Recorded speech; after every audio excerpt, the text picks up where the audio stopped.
सहा जाता है न कहा जाता है। याद रखना, आज जवानी में ज़िना के अड्डों को आबाद करोगे, लड़कियों से प्यार करोगे ना जाए, अपने मोबाइल को गंदगी से आबाद करोगे, इतना बदतरीन बुढ़ापा होगा, न तुम्हारे पोते तुम्हारे करीब होंगे, न तुम्हारे दोस्त तुम्हारे करीब होंगे, न तुम्हारे बच्चे तुम्हारे करीब होंगे। जाओ, पूरे चैलेंज से कहता हूं, जवानी में पाप करने वाले बुढ़ों को देख लो, बिस्तर में मुंह छुपा छुपा करके रो रहे हैं, मौत मानते हैं मगर उनको मौत नहीं आती। मैं इन कौम की बेटियों को कहता हूं, हमेशा हुस्न नहीं रहेगा, हमेशा जवान नहीं रहेगा, हमेशा रेशमी लंबे बाल नहीं रहेंगे। याद रखना, जाके उन बुढ़ियों को देखो जो जवानी के अंदर लोगों के सामने बेपर्दा आती थी, हुस्न की नुमाइश करती थी। आज जब बाल रेशम की बजाय सूख के रूठ चुके हैं तो कोई मुंह लगाने वाला नहीं है, हत्ता कि उनको अपने आप से नफरत हो गई है। मगर याद रखना, ये दुनिया बेवफा है। जो तुमसे दिल लगाने की बात करते हैं, पहली बात तो यहां दिल लगाता कौन किससे है? नादान है, धोखा है, मक्र है, फरेब है, कोई किसी से दिल नहीं लगाता। जो लोग अपने माँ बाप से दिल न लगाए वो किसी और से दिल क्या लगाएंगे? एक और बड़ी बात कह दूं, जो कौम अपने नबी से दिल न लगाए वो किससे दिल लगाएंगे मेरे भाई? इससे बेवफा कौम। ये खुश होकर के सुभान अल्लाह कहने की बात नहीं, ये रोने की और इन्ना लिल्लाह पढ़ने की बात है। मेरे भाई सोचो, जो कौम अपने नबी से दिल ना लगाए वो कौम किससे दिल लगाएगी? किस कौम के साथ आप बातें करते हो? किस कौम से आप वफा की उम्मीद रखते हो? गालिब ने कहा था, हमको उनसे वफा की है उम्मीद जो नहीं जानते वफा क्या है। मैं कहता हूं, जो नबी से वफा ना कर सके, खुदा की कसम वो किसी से वफा नहीं कर सकता। तुम नबी के वफादार हो, हम नबी के वफादार हैं। मैं ना तो नहीं कह रहा हूं क्योंकि आप मुझसे बेहतर हो, मुझसे बढ़कर आशिक रसूल हो, लेकिन एक बात कहता हूं, जो रसूल पैदा हुए तो हमारे लिए मगफिरत की दुआ की, पूरी जिंदगी हमारे लिए मगफिरत की दुआ की, मेराज में गए तो हमारे लिए मगफिरत की दुआ की, बुराक में बैठो तो हमारे लिए मगफिरत की दुआ की, हर वक्त हमारे लिए मगफिरत की दुआ की। रब की इबादत में हमें याद, तवज्जो फरमाए, रब की इबादत में हमें याद रखा, उम्मती उम्मती कहते रहे।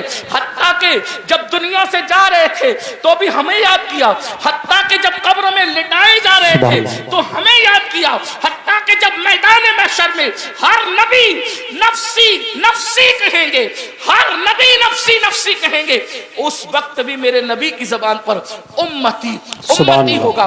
मुझे बताओ, इससे बढ़कर कोई जाने वफा है?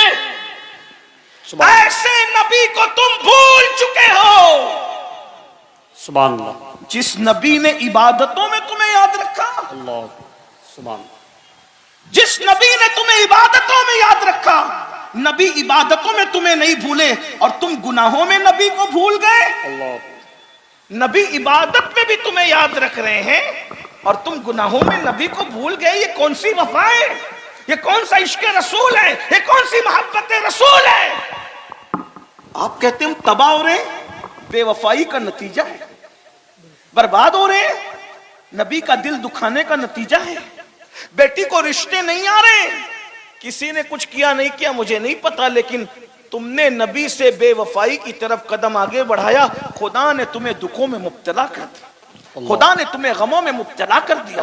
तुम रसूलुल्लाह का दिल दुखाते हो, खुदा ने तुम्हारे दिल को गमों के अंदर मुब्तला कर दिया। आओ जल्दी जल्दी फिर वही बात कहूं, गुनाह का नतीजा ये है। नंबर एक, गुनाह सबसे पहले जो नुकसान पहुंचाता है, किसी मुफक्किर ने कहा था, जहां गुनाह है वहां फना है, जहां गुनाह है वहां बर्बादी है।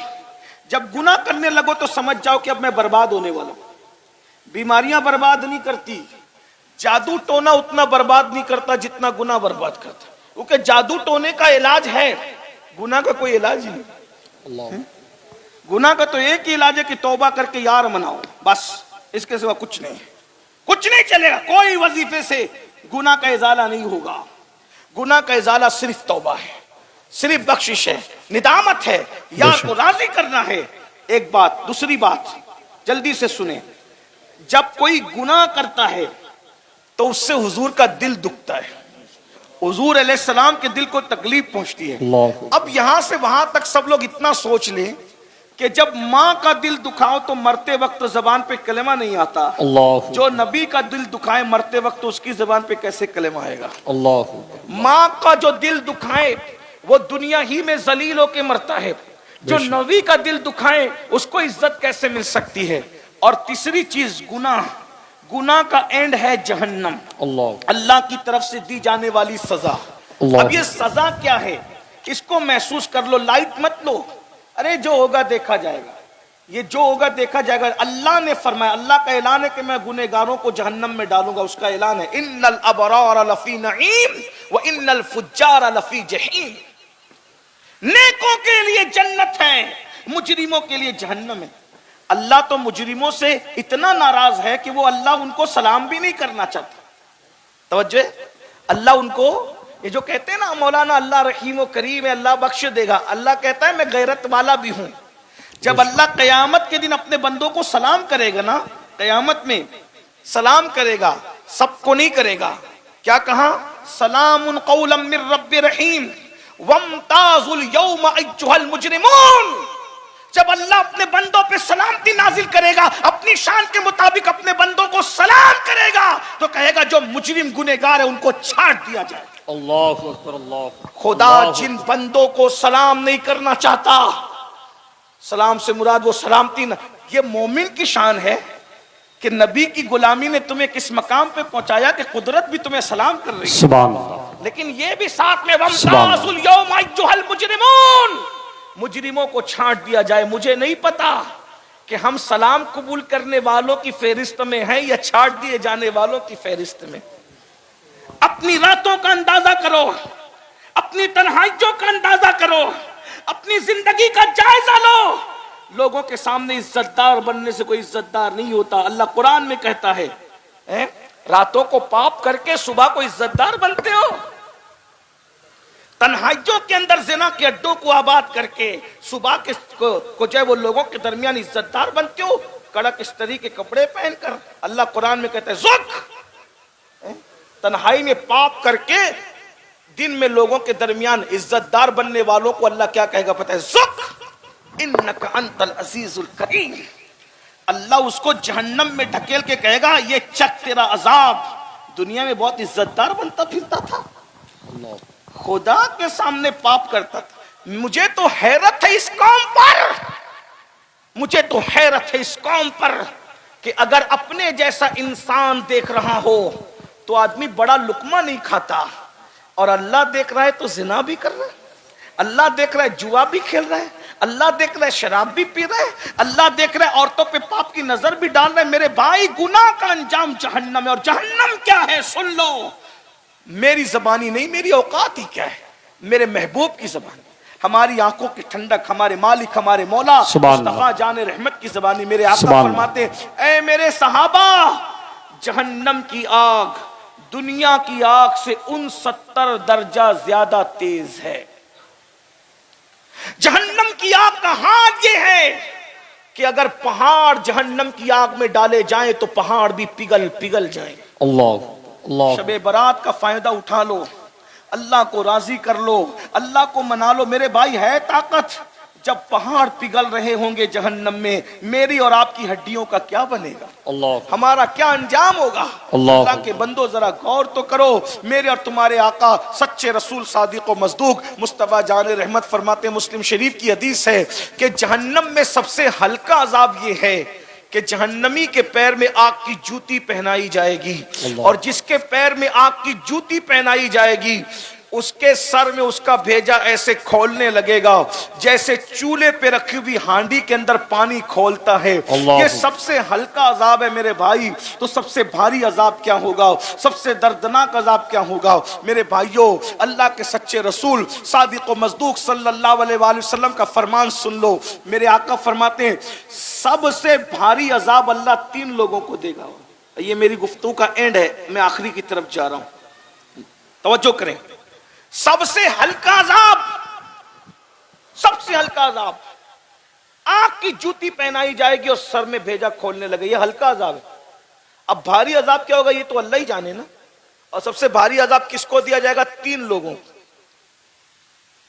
सबसे भारी अजाब बदतरीन अजाब, सबसे इतना बड़ा अजाब किसी का नहीं है, किसी कलमा गो का इतना बड़ा अजाब नहीं है जितना अजाब ये 3 लोगों का, कलमा गो लोगों में। नंबर 1, अल्लाह के रसूल अलैहिस्सलाम फरमाते सबसे पहले सबसे बदतरीन अजाब जो जहन्नम का सबसे बड़ा अजाब है, 3 लोगों में से जो उसको पहले दिया जाएगा, जो नमाजों में सुस्ती करता और कोताही करता। अल्लाह।